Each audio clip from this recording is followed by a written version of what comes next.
These are the notes for Unit 3, Day 1. And for the class period, we're going to be doing an investigation. So these notes are pretty short. They start on page 3 of your packet. And we're going to discuss something called the chain rule. And we're just introducing it. So our central question is, how do you get the correct derivative of a composite function? So a composite function, if you remember, is putting one function into the next. So for instance, if I have two functions, f of x and g of x, I can put g of x into f of x. And that's this notation here, f of g of x. So we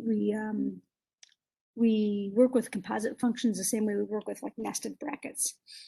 G of x is on the inside, f of x is on the outside. That means this goes into everywhere I see an x in f of x. So we're going to go ahead and substitute that in. The reverse notation is putting f of x into g of x. So we're going to do that as well.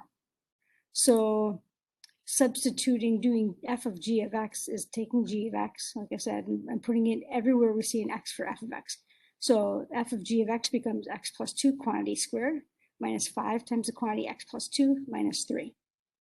So we'll have to FOIL this, and we'll have to distribute the negative 5 and combine like terms. So go ahead and do that kind of on the side of your notes and see what you come up with, and pause the video and then check your answer. Okay, so if you're tuning back in, I'm assuming you've done that algebra and you get x squared minus x minus 9. So if you notice, putting a linear function g of x into a quadratic function gives us yet another quadratic function. All right, let's reverse the process. Let's put f of x into g of x. So here's g of x. We're going to take f of x and stick it into everywhere we see an x and g of x. So it looks something like that.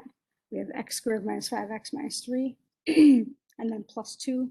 Again, pause the video and go ahead and simplify this.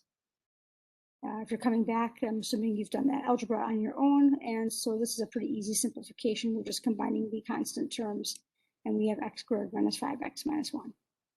Okay, so the idea is, from a derivative standpoint, it would be easy when they're both polynomials to just do this algebra up front and then take and differentiate the result.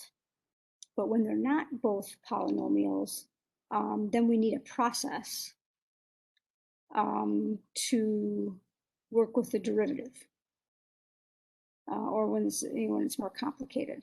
The investigation is going to deal mainly with polynomials for a reason. So let's look at the investigation. So the investigation is taking a bunch of functions. We've got 1, 2, 3, 4. We've got 5 functions here in the left column. And we're just rewriting them. So if we look in the third column, we're just rewriting x to the 6th. We're writing it as x cubed squared. So it looks like a composite function. So there's equivalent ways we can rewrite function f of x as a composite. And so if you look all the way down this column, you can see we have equivalent ways of rewriting 4x to the 6th here. In this next row, we have equivalent ways of writing x to the 8th, and so on.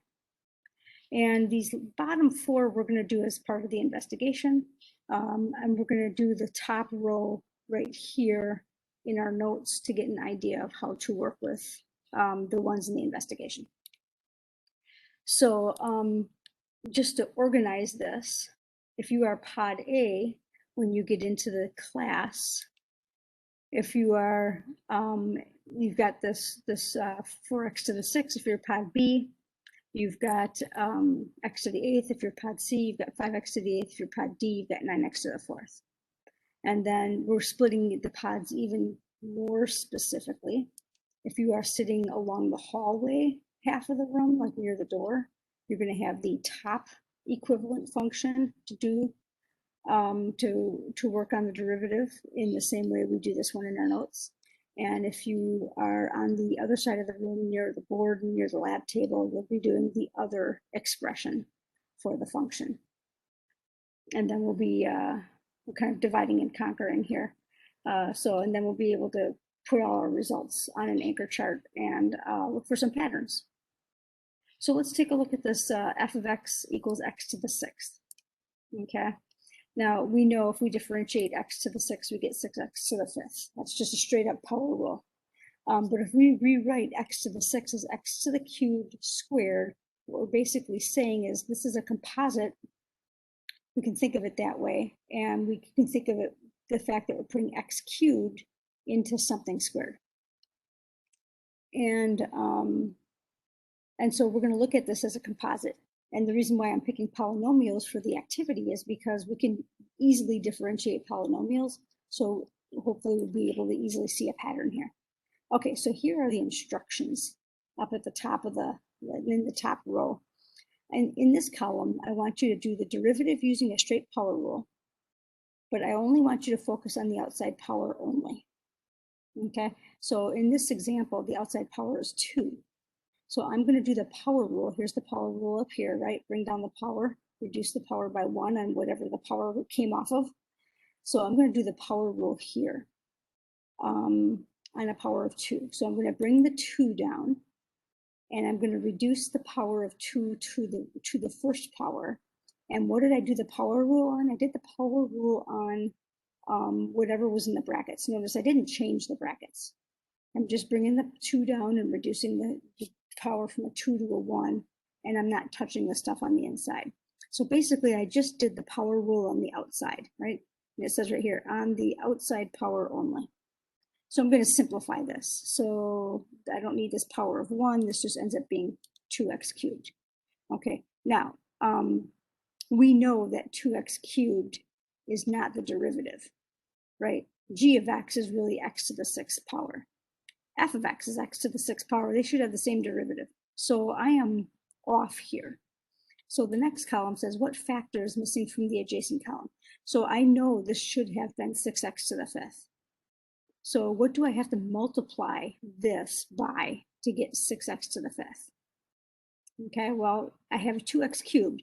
So in order to get a 6 coefficient, I'm going to have to multiply by 3. And I need an x to the 5th. So in order to get an x to the 5th, I need to take the x cubed and multiply by x squared. So the missing factor is 3x squared. If I multiplied 3x squared by 2x cubed, I would get 6x to the 5th, which we know is the correct derivative. So just taking the outside power only and looking at that isn't enough. We've got to do something else. And we got to figure out what we can do to get this missing factor. So that's what you're going to do in your pods with your assigned function. And when you get into class, you're going to finish that with doing your assigned function. You're going to have about 2 minutes to crank it out. Okay, and then we're going to spend a few minutes organizing that on an anchor chart, and then we'll be able to discuss this as a class. So just again, a quick reminder of which pod has which function, and then we'll finish up the activity in class.